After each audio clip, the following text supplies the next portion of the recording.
हाँ, हेलो बच्चों, नमस्ते। आज हम जो पढ़ेंगे एक जो अध्याय है जिसका नाम है 18वीं सदी के मध्य भारत की स्थिति, है ना। और अभी जो हम भारत की स्थिति पढ़ेंगे वो है राजनीतिक स्थिति के बारे में पढ़ेंगे।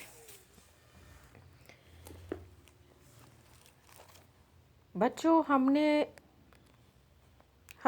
हम आपको द्वितीय वर्ष की पुस्तक पढ़ा रहे हैं, पहला पेपर पढ़ा रहे हैं आपको, है ना। भारत का इतिहास 1707 से 1884 ईस्वी तक। तो आप इस बात को ध्यान रखना। अब हम जो पढ़ेंगे कि पहले जो हमने फर्स्ट ईयर में जो आपने पढ़ा था, औरंगज़ेब तक पढ़ा था आपने। 1707 ईस्वी में औरंगज़ेब की मृत्यु होती है और उसके बाद से ये इतिहास जो आपका है वो सेकंड ईयर में शुरू होता है, 1707 से 1884 ईस्वी तक का। अब 1707 में जब औरंगज़ेब की मृत्यु हुई तो उसकी मृत्यु के साथ ही भारत का एक युग जो था वो समाप्त हो गया। वो एक ऐसा युग था जिसमें शासक जो थे, जो भी मुग़ल, वो एक सुदृढ़ थे और उन्होंने मतलब जो इनके समय में जो शासन लंबा चला था। ऐसा नहीं है कि दो दो चार चार वर्ष में ये हट गए। जो बाद में परवर्ती मुग़ल जो आते हैं उसके समय में जो हुआ, ऐसा उस दौर में नहीं था। बाद के जो दौर में हुआ वो तो क्या कठपुतली बन गए इनके दरबारियों के और वज़ीरों के हाथों की, और वो दो दो चार चार साल के लिए आए और बड़ा अव्यवस्था का युग था। लेकिन औरंगज़ेब तक जो था वो बहुत ही लंबा युग चला था और उसमें कई प्रशासनिक सुधार, राजनीतिक सुधार, सामाजिक सुधार, आर्थिक सुधार, ऐसे सुधार भी हुए थे। कला और साहित्य में भी प्रगति हुई थी, है ना। तो इस तरह से जो हमने मध्य युग का जो पढ़ा है वो एक जो है वो बड़ा सुदृढ़ युग रहा है।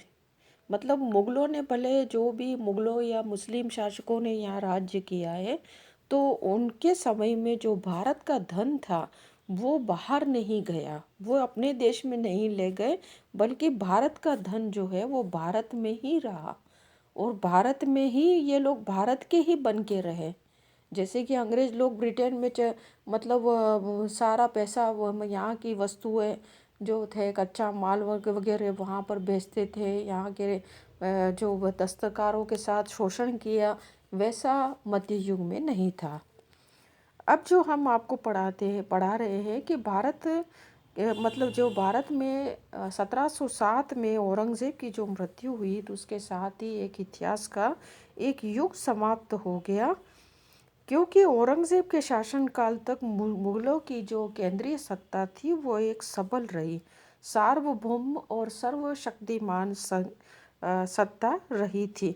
तो उस समय किसी भी क्षेत्रीय या प्रांतीय शक्ति ने सिर नहीं उठाया था, क्योंकि और पर नहीं उठाया था क्योंकि आप खुद ही जानते हो कि वो शासक जो थे वो बड़े सुदृढ़ थे, इसलिए महत्वाकांक्षी थे और उनके सामने किसी ने इस तरह से सिर उठा करके कुछ बोलने की हिम्मत नहीं की थी। किंतु औरंगज़ेब की मृत्यु के बाद ये सब होने लगा था।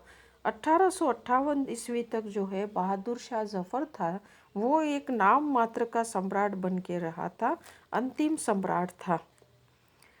लेकिन मुग़लों की वास्तविक सत्ता और इसके 50 वर्ष पहले ही समाप्त हो चुकी थी। औरंगज़ेब की मृत्यु के 50 के बाद जो है 50 वर्षों में 8 जो है एक के बाद एक बादशाह बने थे और उनके जो उत्तराधिकार के कोई निश्चित नियम नहीं होते थे।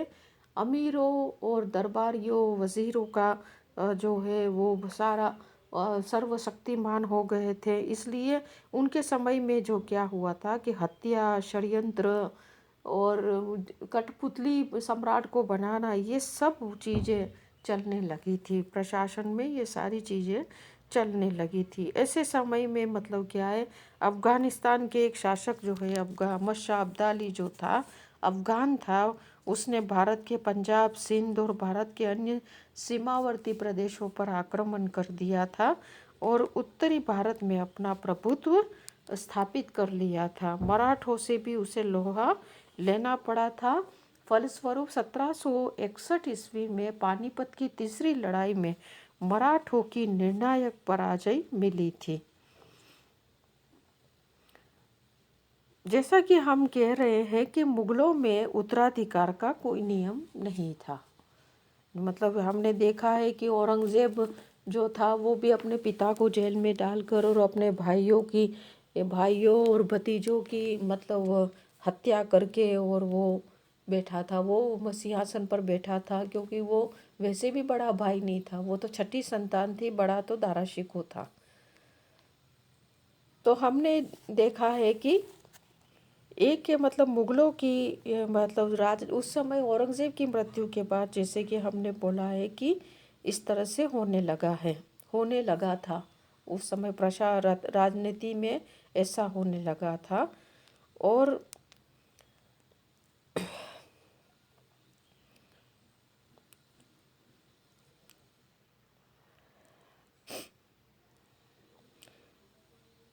औरंगज़ेब ने जिस तरह से अपने भाइयों का वध करके और अपने पिता को और अपने भतीजों का अपने पिता को जेल में डाल के और अपने भतीजों का वध करके जिस तरह से साम्राज्य पर अधिकार किया था, उसके पुत्रों ने भी वैसे ही मार्ग का अनुसरण किया था। और सबसे बड़े बेटे जो है शहजादा मुअज़्ज़म ने अपने भाइयों को परास्त किया था और बहादुर शाह प्रथम के नाम से 1707 से 1712 ईस्वी तक मुगल साम्राज्य पर अधिकार किया था। बहादुर शाह के पश्चात उत्तराधिकार के लिए उसके पुत्रों में और अमीरों के सहयोग से और अधिक तांडव हुआ था। और इस संघर्ष में ईरानी अमीर दल के नेता जुल्फ़िकार खान की सहायता से जहांदार शाह गद्दी पर बैठा था 1712 और 13 में, लेकिन 10 माह से अधिक भी राज्य नहीं किया। और इसी बीच अमीरों के जो है दूसरे गुट ने, जिसका नेतृत्व जो है दो सैयद भाई कर रहे थे, उन्होंने अजीमुशान के पुत्र फर्रुख शियर जो 1713 से 19 तक राज्य किया को बादशाह बनाया।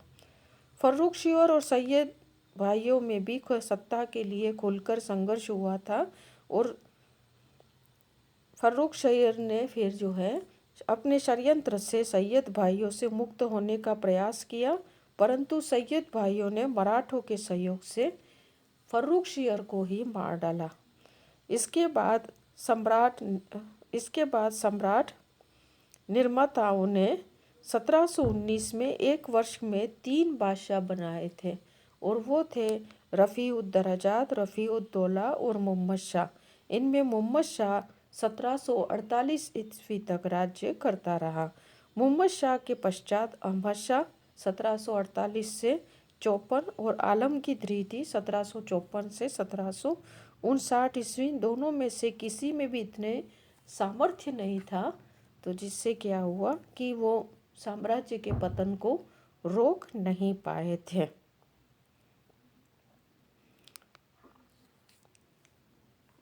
अब जो है अमीरों के लगातार षड्यंत्र और उसकी कठपुतली बनने से जो है मुगल सत्ता जो है कमज़ोर हो गई थी। और सभी लोग ये जो भी वहाँ प्रांतीय नरेश वगैरह जो थे वो सारे लोग चाहते थे कि हम एक अपने स्वतंत्र राज्य की स्थापना करते जाए और हम अपना मुगल बादशाह की निष्ठा तो नाम मात्र की रखी जाए। तो ऐसे समय में जो अलग अलग स्वतंत्र राज्य बने थे, तो उसी समय में जो मुगल प्रांतों के सूबेदारों द्वारा भी स्वायत्तता का दावा करने के कारण भी हुआ था। कुछ प्रांत ऐसे भी बने थे कि जिसका उदय जो है मुगल प्रांतों के सूबेदार द्वारा स्वायत्तता का दावा करने के कारण भी हुआ था। तो अन्य शक्तियाँ मुगल सत्ता के प्रति बगावत का परिणाम भी बनी थी। और ऐसी शक्तियों में सबसे पहले जो नाम आता है वो था हैदराबाद राज्य।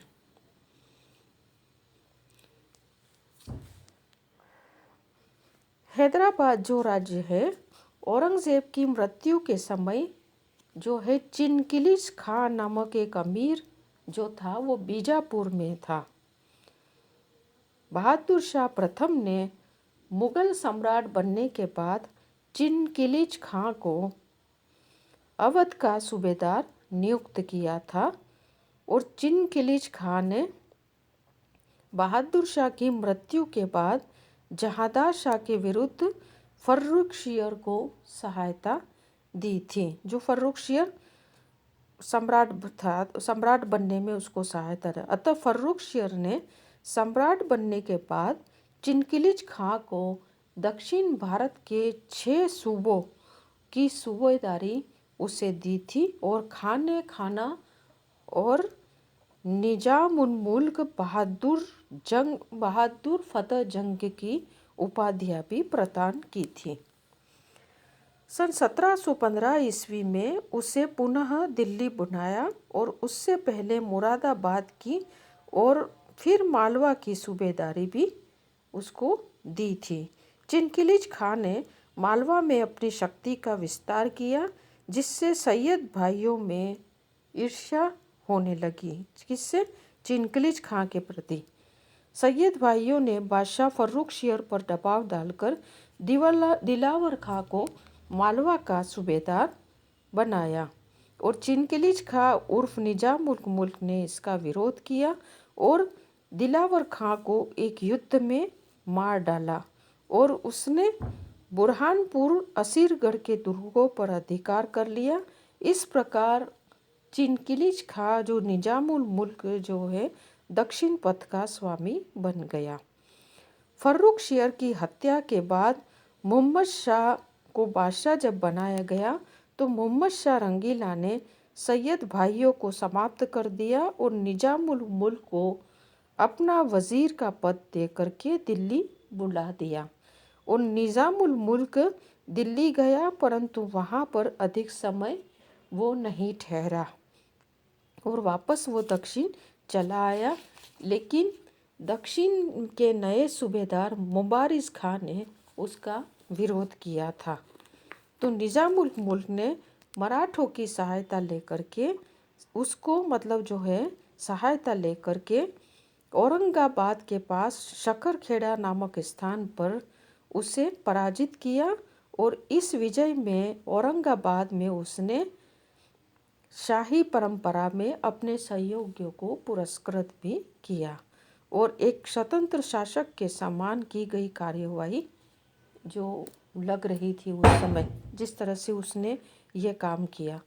मुगल सम्राट ने विवशता में निजाम को अपने पक्ष में करने के लिए दक्षिण के 6 सूबे उसे दे दिए और निजाम ने हैदराबाद को अपनी राजधानी बना करके स्वतंत्रता पूर्वक प्रशासनिक नियुक्तियां भी की थी और जो है निजाम हैदराबाद जो था एक स्वतंत्र राज्य बन गया था उसके समय में। इस प्रकार हैदराबाद जो है स्वतंत्र राज्य बन गया।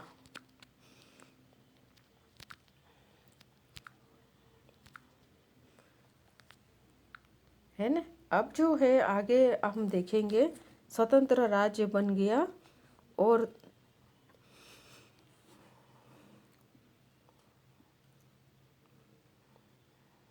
तत्कालीन परिस्थितियों में दिल्ली से उसने बिल्कुल ही संपर्क रोकना उचित नहीं समझा और धीरे धीरे निजामुल मुल्क ने अपनी राज्य की सीमाएं ताप्ती नदी से लेकर कर्नाटक, मैसूर और तिरुचिरापल्ली तक जो है बढ़ा ली और निजाम ने पूर्ण स्वतंत्र शासक की भांति शासन किया।